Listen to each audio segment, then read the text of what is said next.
I'm Sarah Ewan from Turn Back Time, and we're at the 5-week mark, day 35, and it's speeding up now, it seems. So it's time for measurements again, logging the change. I lost more this week than last. I lost 2.2 pounds, exactly 1 kilo, and I'm now at 180.4 pounds, having started at 190, or 81.82 kilos.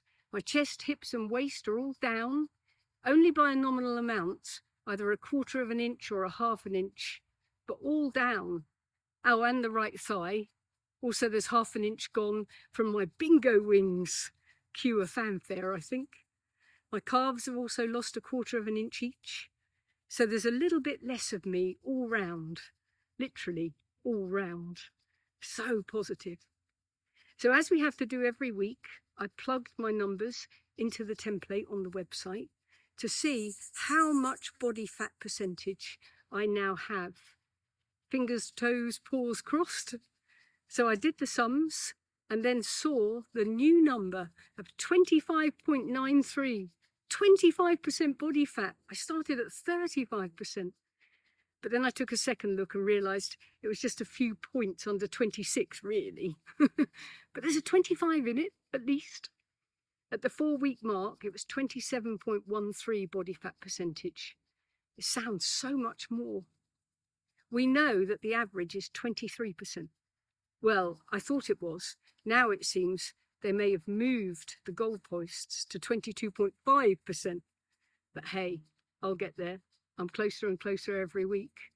Some charts you may see online are trying to say that for women in their 40s to 60s, 35% is perfectly average. But that's where I started, and I was fat. The start picture says it all, as opposed to my present 25 to 26%. I was not healthy a little over a month ago, so are they quoting a healthy average, or just an average of all the normal people trying to lose weight? In medical news today, for 50 to 59-year-olds, the excellent body fat percentage was set 14 to 22.5%. I'm going to be at this a while, methinks. The good body fat percentage for a woman my age is 22.6 to 27%. So I'm already there. Where I started, over 34.6% is deemed a dangerously high body fat percentage. The American Journal of Clinical Nutrition, however, says 40 to 59-year-old women should come in between 23% and 33% to be fine. WebMD agrees, and Healthline, and I just wonder if the food industry has purchased a stake in that figure. The range for men is deemed to be acceptable from 18 to 24% on Healthline. But I think 24% body fat on a man is going to feel uncomfortable from what I've read.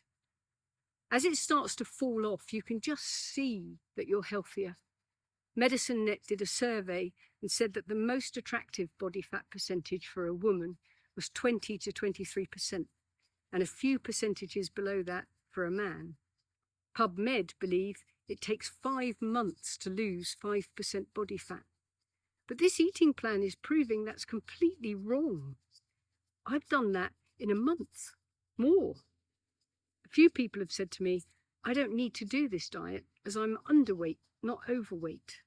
But this eating plan scales up as well as scales down.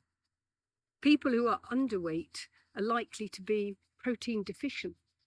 They may also not be getting all the minerals and nutrients and vitamins that they need to remain healthy. They may have glucose, cholesterol, and energy storage problems. Being very thin may not be deemed very healthy or attractive.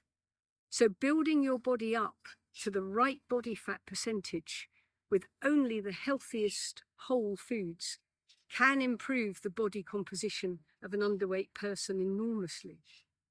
Remember, I was extremely skinny when I was on my Mars bar and donut diet. There must have just been enough nutrients and vitamins inside my body to carry me through the ski season. But osteoporosis would have been a real risk if I'd carried it on. Thin people are at risk from a heart attack too, and a stroke, if the body does not get the required amount of amino acids it needs to function.